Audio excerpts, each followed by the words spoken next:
Welcome back to the workshop. So if you watched the last video, you'll have seen I've made the servo bracket that is going to drive the lead screw, and now we need to bore out the pulley. This is the main drive pulley that will go onto the lead screw, because this is 12mm, needs opening up to 14. If you saw the last video, you'll also see that this has not been bored concentric with the teeth here at the factory. It's a little bit out, I think it's about 0.2mm out. So I've got it set up in the 4-jaw, and I was going to try and pick up with a little sort of tube or a hardened rod inside there. I didn't have anything suitable, so I'm just grabbing off the edge of this steel flange here. Hopefully that will be good enough. I'm only going to lightly bore that out, and then we'll put the keyway in. And as you can see here, if you look at the highs on each of the teeth, we just stop at one at random. You're at 0 there, pick another one, 0 there, 0 there, and 0 there. So we're concentric on the teeth, but I'm pretty sure we'll be out on the bore. So we'll just check the face is square and is not wobbling, and then we can start boring it.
I think we got it.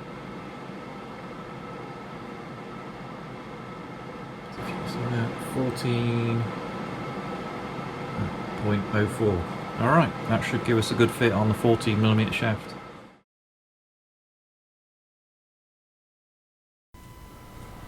So in the end, I decided the easiest way to do this was just to turn a custom broach. Actually, they're not that difficult to make, just a little bit of time there. So I've turned this down 14mm, I'm just checking it's a good fit in the pulley, and then just chopping off. I'm leaving a little bit extra, I'll show you why in a minute, and just chopping that off to length. So that wider section, I think that's 19mm, so that's now going to go into a collet, and I can hold it when I'm machining the main slot.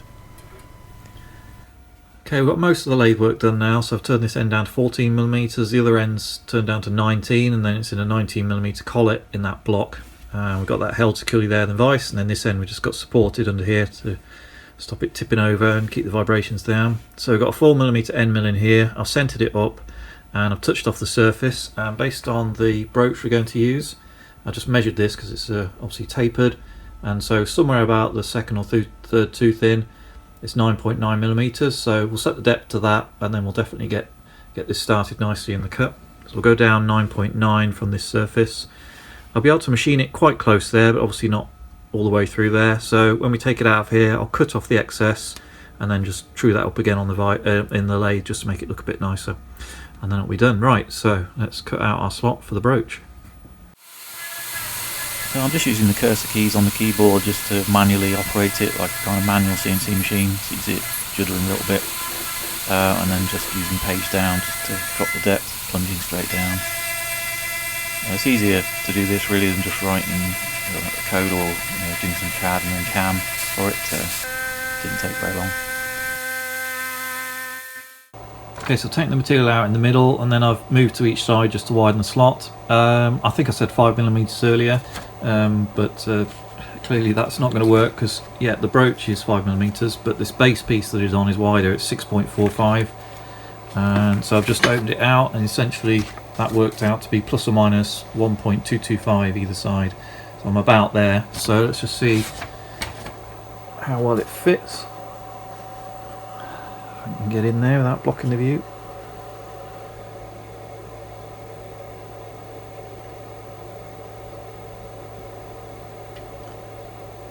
Yeah, I think it's about there. I think it's getting caught on a bit of swarf on the edge. There we go. Yeah.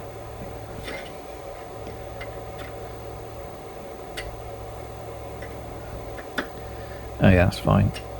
Okay. So I'll take it out of there, crop that off, neaten it up on the lathe, clean it all up so I don't get any splinters or swarf in my fingers, and yeah, I think that's ready to use.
Okay, so we're set up here on the arm press. I've got the pulley just clamped down just to stop it moving around and reduce the risk of breaking the tap.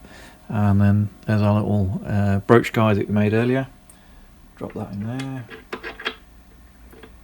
And by chance, there's a little recess I'd machined in there that I'm going to put a washer in that just will just spread the load nicely when it's bolted on, and the head fits in there, so take advantage of that, not a problem.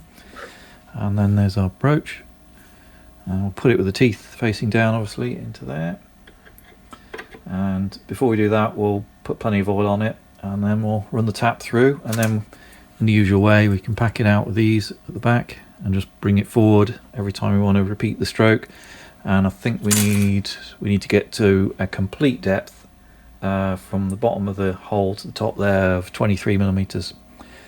Okay, let's get some oil on it and get pressing it through.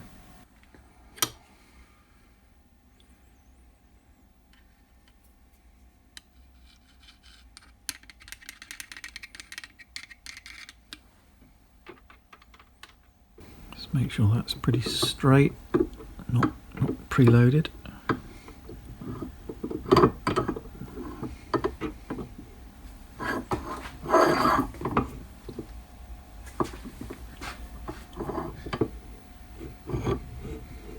Yeah, looks okay.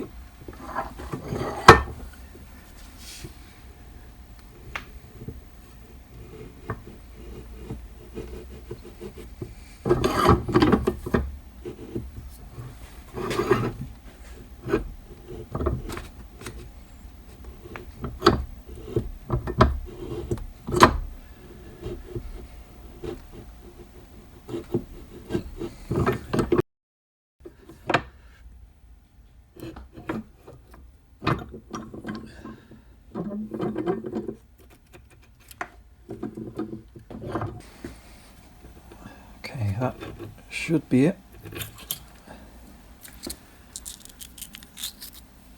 So I've just put those two and then a small shim packer just to take it past, just to make sure it's definitely going to clear. I don't want the keyway to be super tight. And then I think I might have said 23 earlier. Anyway, it's not going to be 23. It's going to be 16. That's from the back of the bore to the top of that. So hopefully just a touch over. 16.2, yeah, that's perfect. Alright, let's get it out of here, and I think that's it. We can go and try it on the lathe. Okay, it goes on that way around.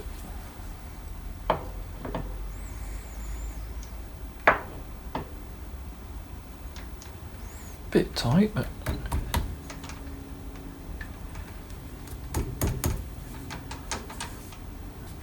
let's see where that's catching. Yeah, I'll just run a file through that and try again.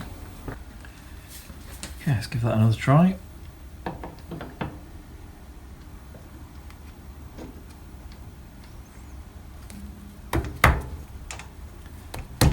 Okay, I think that's it.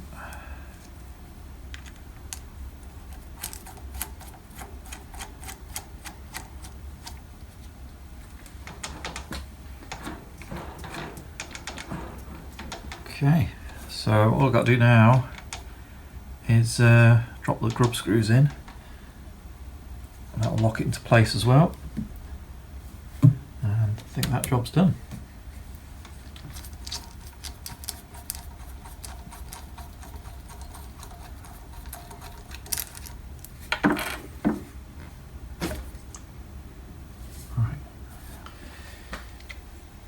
Right, so I've got the servo there. Not put this together yet completely, so I don't know if I'm going to get the pulley on, or I have to kind of put it all on at once.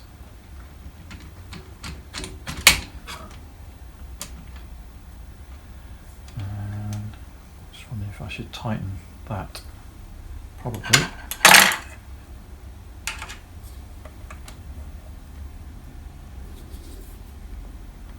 Can I get in there? I think just about. Okay.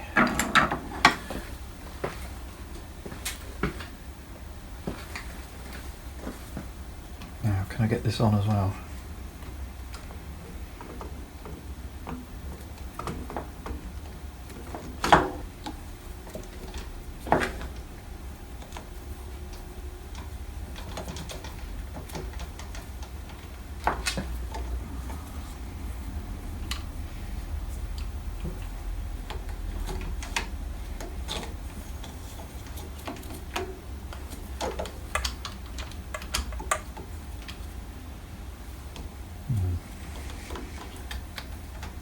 There we go.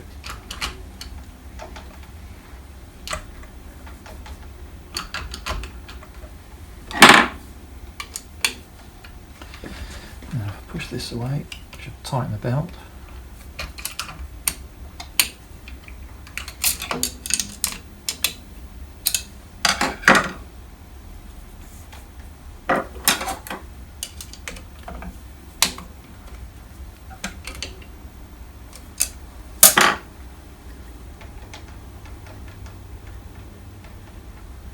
Alright, that looks like it's going to work.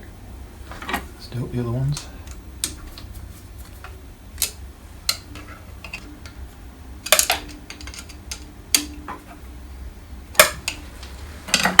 I think we'll put the bolt on as well.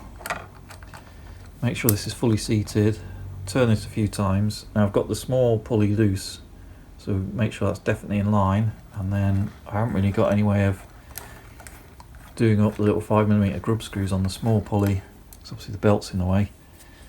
So I think once we actually, I'm wondering, yeah, I might, yeah, what I'll probably have to do is take everything off all as one piece, get the belt out of the way, tighten up the small pulley, the grub screws, and then put it back together, and hopefully it doesn't move. Anyway, let's see what we've got.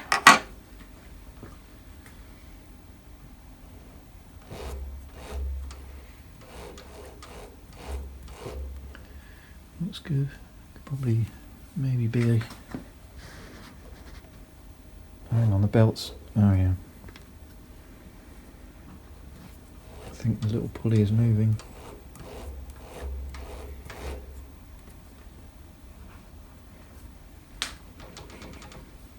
Oh, I see what I've done. I've put those posts in the wrong way around, and it's just catching on the belt on that big one there. Right, I'll take this apart, turn those round, get the pulley small one done up, and then I think we can get on with the wiring.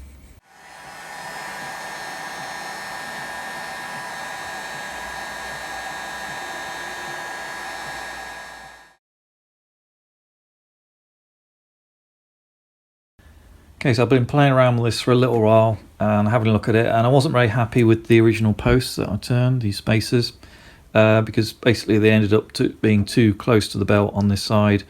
And I tried, yeah, if you imagine, basically this needed to be relieved, but trying to hang on to this, I could have made some custom jaws or something. I made up some little sort of collets, 3-piece collets to try and grab it, but you can see it didn't end very well. In the end I thought, right, forget it. I'll remachine them. Now I only had steel, so I've made these out of steel and then just sprayed them. So you can see there, I'm much happier with those. Got a lot more clearance to the belt, so we've done that bit. The other thing is I've made up these the harnesses. So we've got the main power supply, the 48 volts goes into here, and then all the different step and direction and alarm signals that go onto there. This is what comes with it. So you end up with this, which is a bit exposed, but hopefully back here, once it's tucked away and I've got that clamped onto there and we've got the cover on, you know, this is not going to go near anything, but you know, that's what you have to use. And then I've soldered those the other end as well, up here in the cabinet. This is just using the normal GX16 connectors, so I think it was that one there, which is the signal for the servo, and then that one, which is the power, 48 volts. It's just fiddly and not very exciting to film. So we've got that done. I've got it connected at this end. So what I was just doing then was with the multimeter down here, just checking continuity between bits of the circuit and the motor connections I've just made, just in case. I don't want to damage that servo. Okay, one final thing to note actually, I've just set these dip switches on the front here. So you can see you've got 6 of those, and they can either be on in the up position or off at the bottom. And then there's a little chart around here that corresponds to switches 1, 2, 3, 4, 5, and then 6 down there for motor direction. So basically on this lookup table, depending on which ones are on and off, you can set different parameters. So I've set the pulses per rev, I think I put 1600, so on, off, off. I can't remember what I put in the software, so the steps might be out by a factor of 2, I don't know. I'm not too worried at the moment, and the direction might be incorrect, but then I can just flip it round on there, you know, for clockwise, anti-clockwise, depending on which way the carriage is supposed to move. So that's what I've got set up. It might be wrong, but it's easy to change. So let's plug it in and see what we've got. So I can put the signal cables in there. Only goes in one way round. Yeah, it all feels a bit fragile, but that's what you get. But my plan is there'll be a little cable clip back there which will hold it, something like that. Yeah, feels like I could do with something else on it, but maybe I'll grow something out there, sort of guide it along. Anyway, let's get it actually working first, and then we can do those nice bits. And this is an odd connector, it's got little screws in it, little pins, so that must go that way to make sure you get it the right around. And then we need the world's tiniest screwdriver to go in there.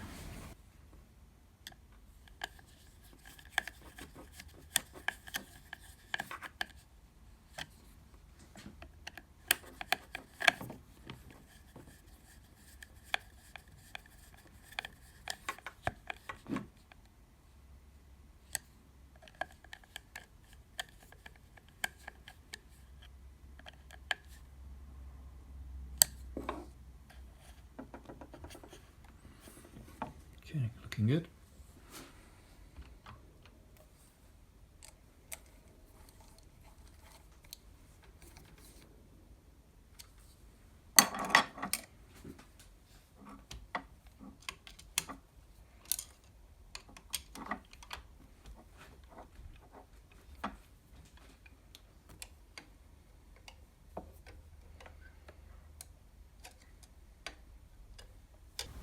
Okay, so I've got the motor connected, I've got the belt reasonably tight, doesn't need to be super tight, at least for testing, and yeah, I've got enough clearance to those little posts just there.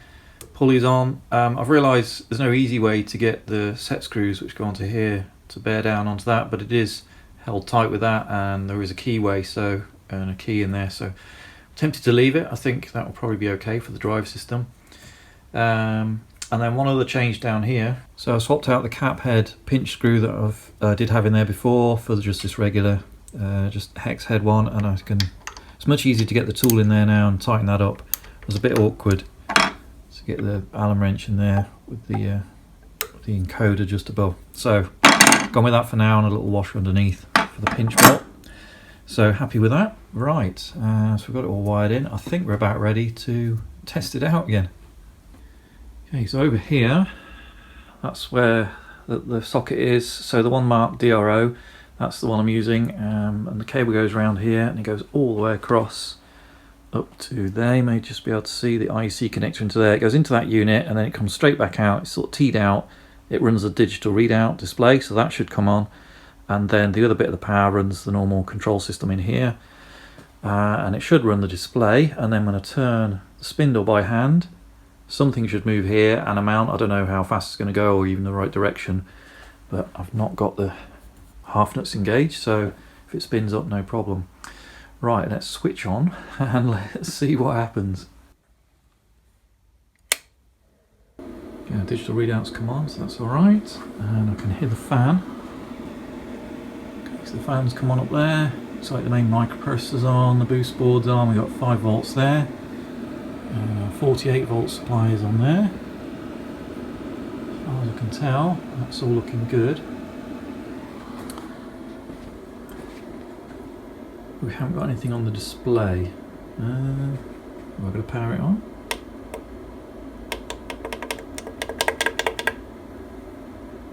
No. So I wondered if I put the connector on backwards. They're a Dupont connector and there's no polarity protection. You can put them on either way around. And I've just started taking these out and I thought, hang on a minute, it's easier just to turn this connector around the other way. So just flip it around 180, and that's what I've done there. So we'll turn it on now and see if that's fixed it.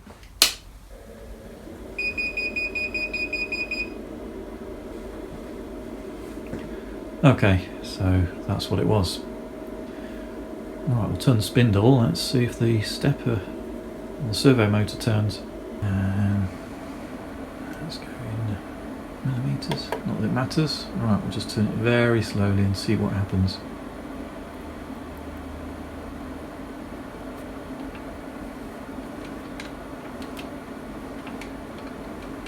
I would say that's not moving. Oh, it's firmed up. Okay. Okay. So it tries to go back. It's not running, getting hot. No, not really.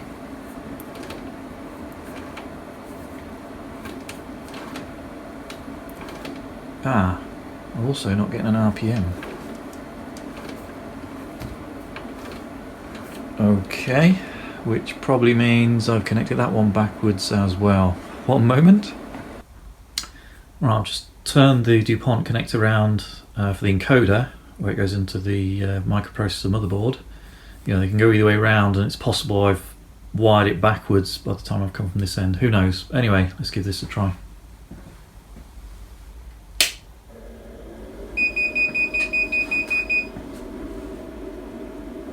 Okay, so that's come on as before.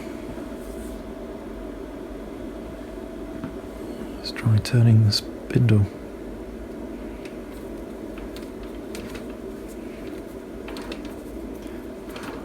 I'm not getting an RPM.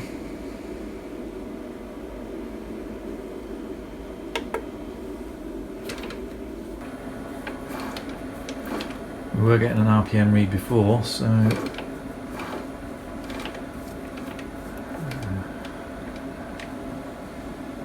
okay, something wrong with the wiring and the encoder somewhere. Now interestingly, if I here's the encoder. Yeah, if I back this out, and it's not making a very good connection anymore, I get this. So I'm getting the displays jumping around, and it obviously thinks that's doing something, because I don't know if you can see, but that is moving slowly, but it's moving, which kind of suggests this is probably okay. It's just picking up a very low RPM and it's reacting. It's making a very faint howling noise, really quiet. So I think that's normal. It's just going really slowly. So let me investigate a bit further.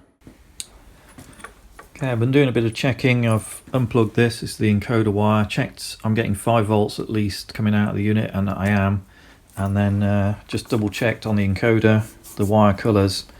So they're correct here. They're correct when they go to the encoder. But having that Dupont connector accidentally, I must have just put it on really quickly, and I've not double checked that, and it was reversed, which kind of means, so the 5 volts that would have gone down that brown would have gone down the white. So 5 volts would have gone into output B of the encoder. So that's probably damaged it, I'm assuming. So I guess I'll have to order another one.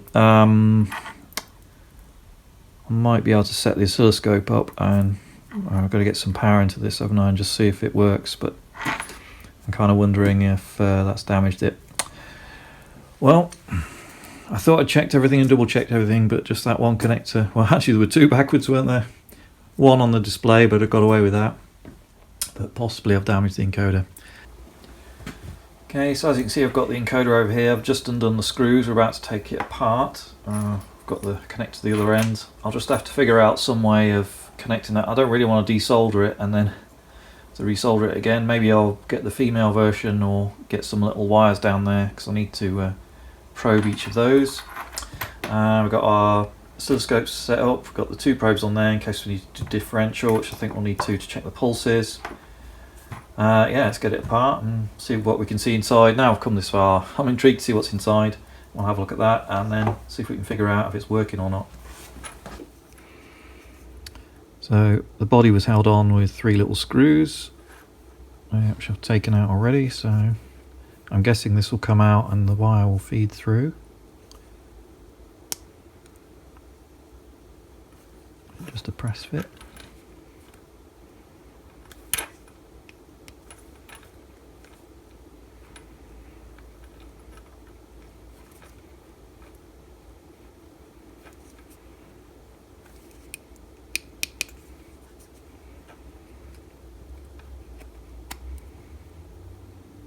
Alright, so there's a little seal on there. What have we got?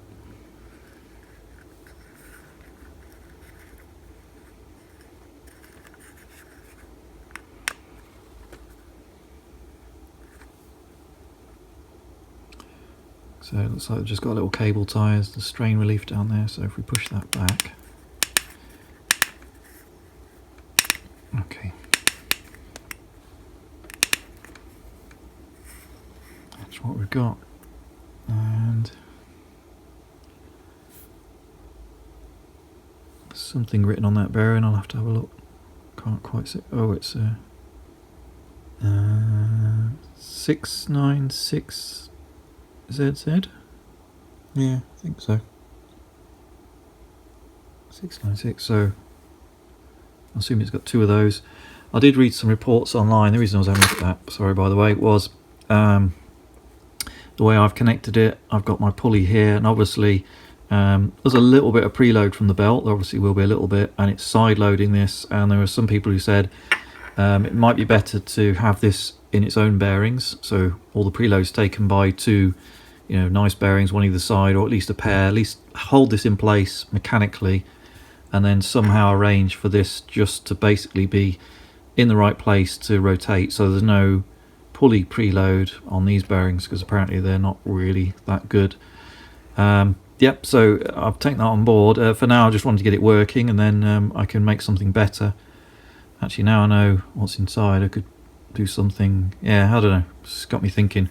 Anyway, that's for the future. What we need to do now is see if this thing's working, and actually opening it up I can now get onto those pins down there for the different signals, so I can just see if it's working without having to try and rig something up at this end at least. Right, so I'll get this clamped somehow and we'll have a look and see what we've got.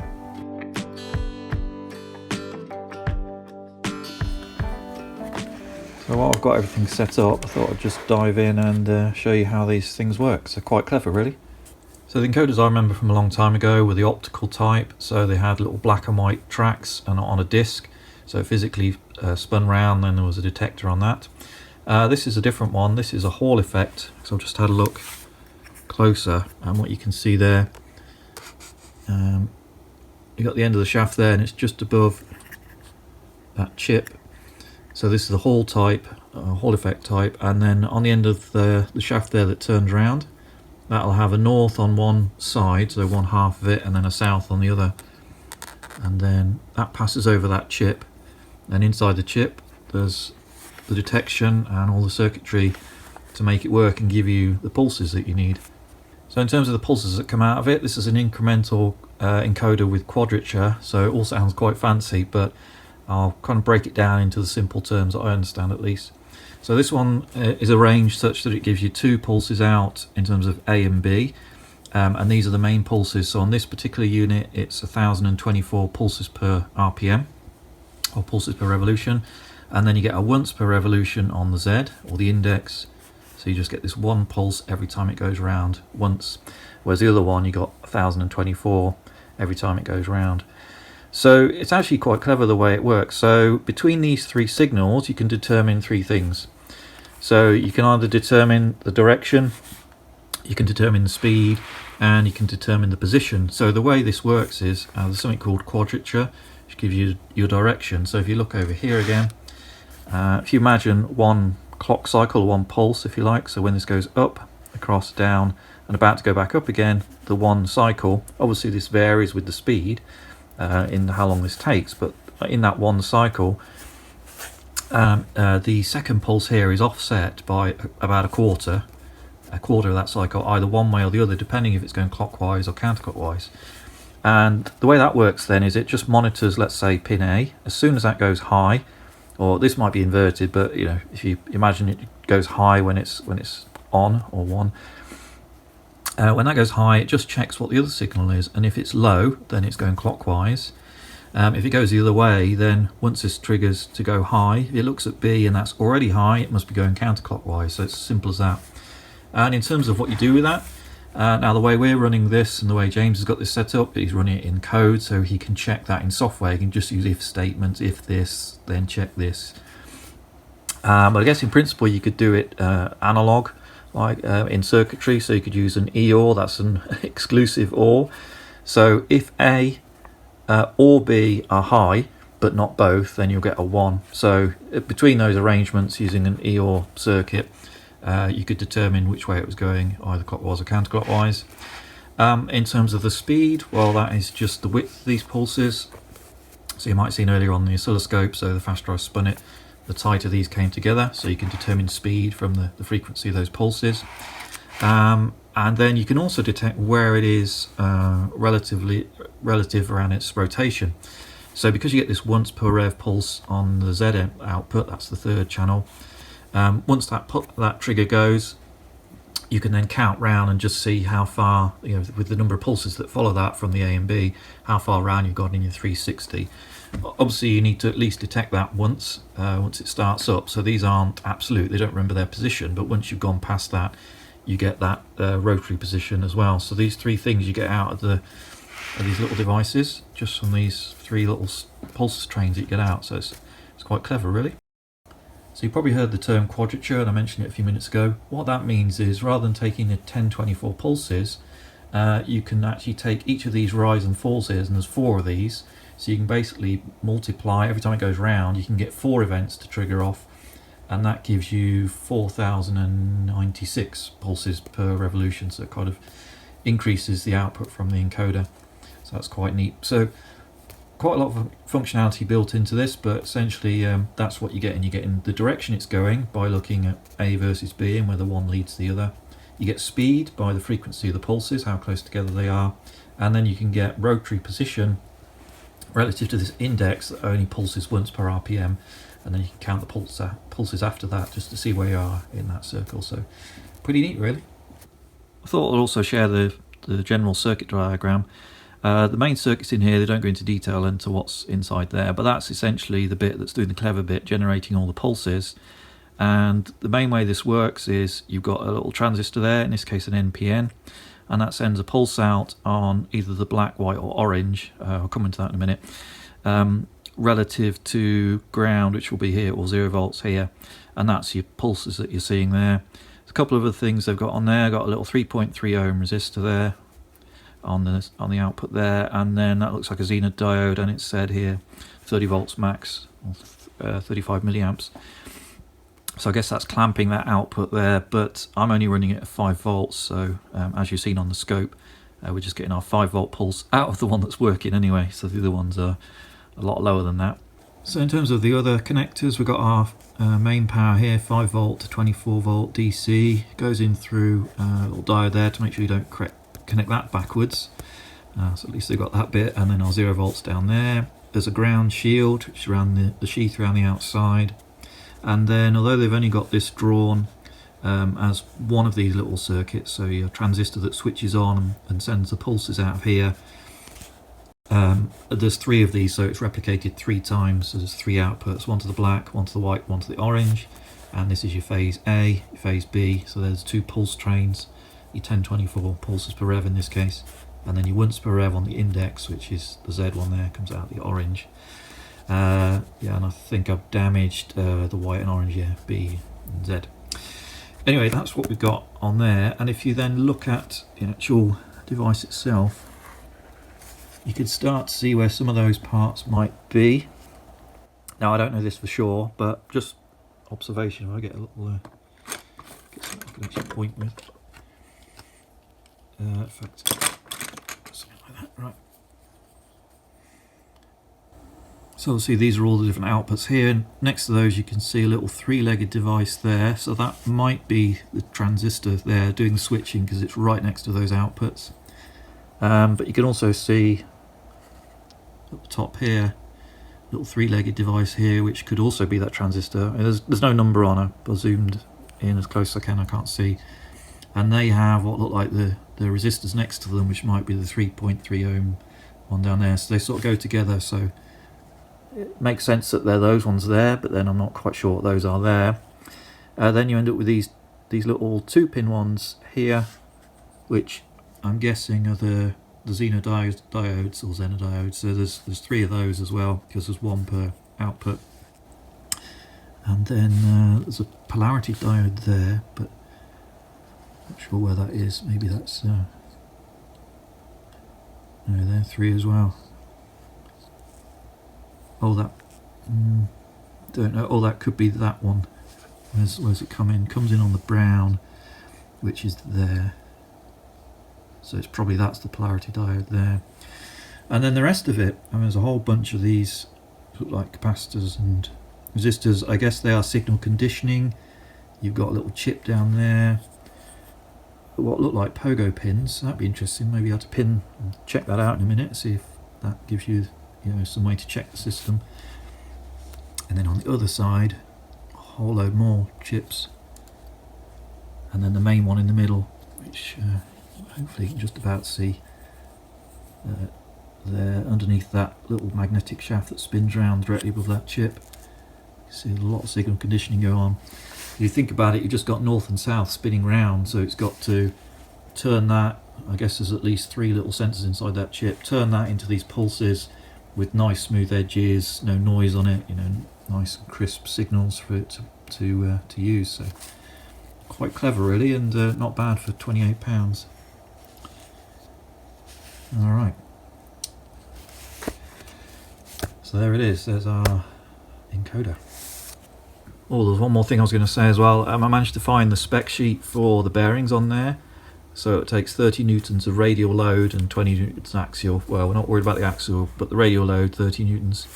So there's a reasonable amount on there, and I think you can see there's a bearing there, and then a little distance behind there's a second bearing. So I'm not too worried about putting the preload on the shaft, at least for the kind of use I'm going to get out of this and the hours I get on the lathe.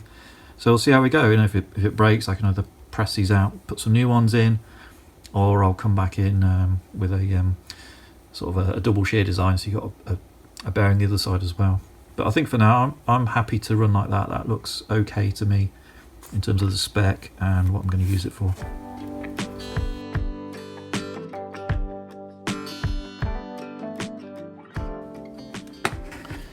Alright, I thought before we go too much further, I might as well get the multimeter out and just check continuity in case I haven't soldered that on very well and it's just, I just need to remake that socket. Possibly it's that. That would be nice. So we'll start with, so we've got brown on there, which is brown to there.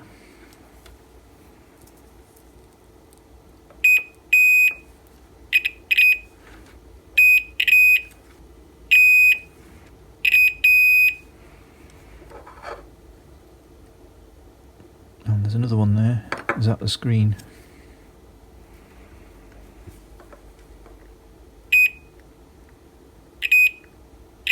Yeah, okay. So that just goes to the outer screen there. Alright. It's not that then.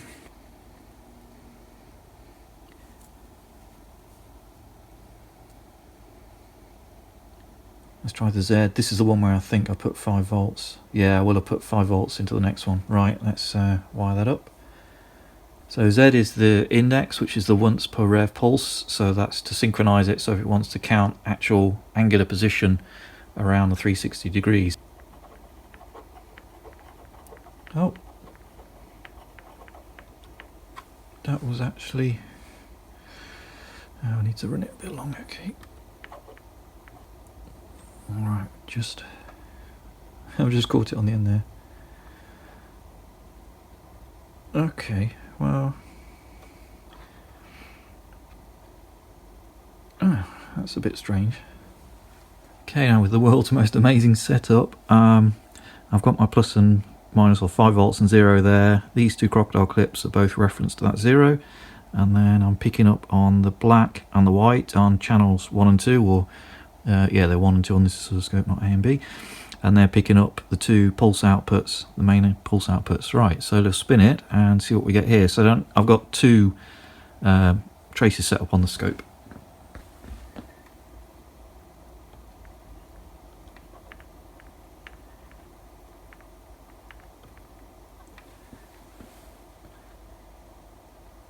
So if I zoom in on that, now I've offset them.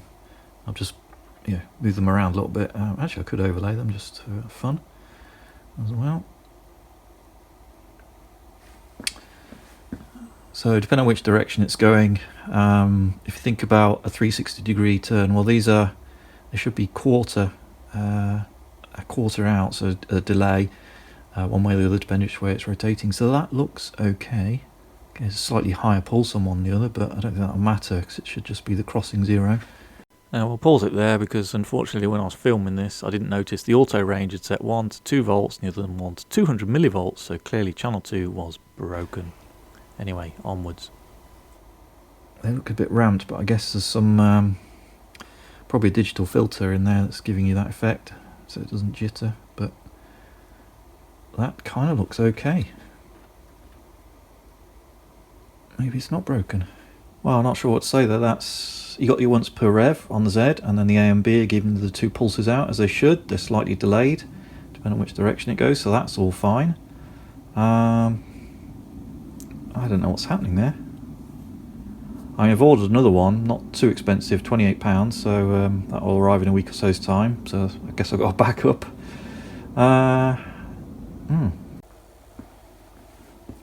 Okay, I've just reconnected it to look at the Z, which is the index, which has only come up 1 pulse per rev, and you can see I've managed to capture just that 1 pulse there.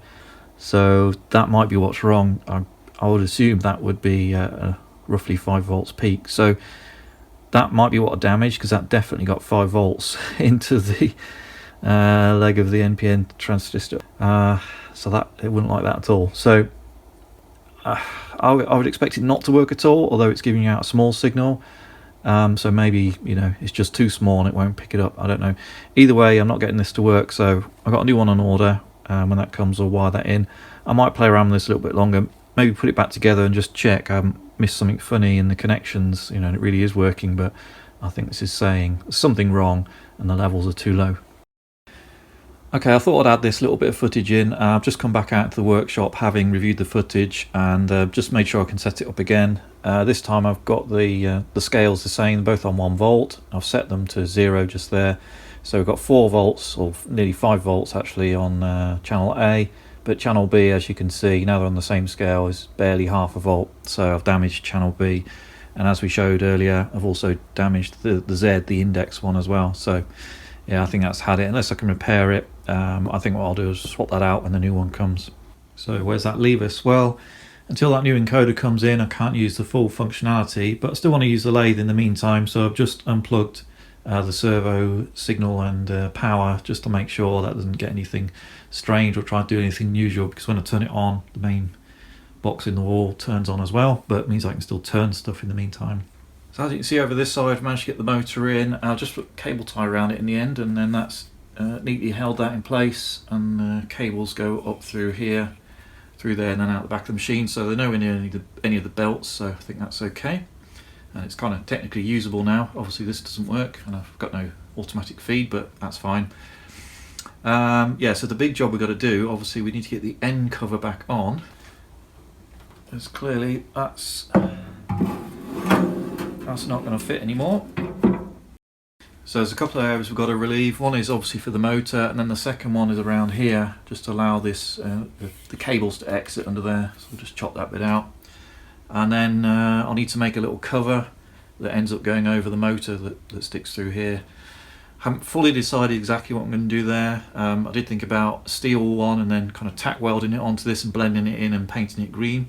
Yeah, as an option, or more likely maybe an aluminium sheet metal part and then just screwed on to some kind of fixing on here. Don't know, we'll have a look.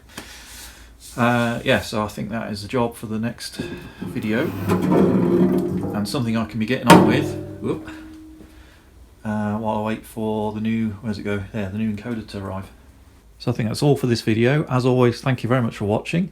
Hope you're enjoying the series. If you want to see a bit more, feel free to subscribe and click the bell, the usual things. I think I might subscribe. I'm quite intrigued to see how this is going to turn out, and if I'm going to get there in the end or make any more silly mistakes, but you know, that's how these projects go. Okay, so I think all that remains to be said is thank you again, and see you next time.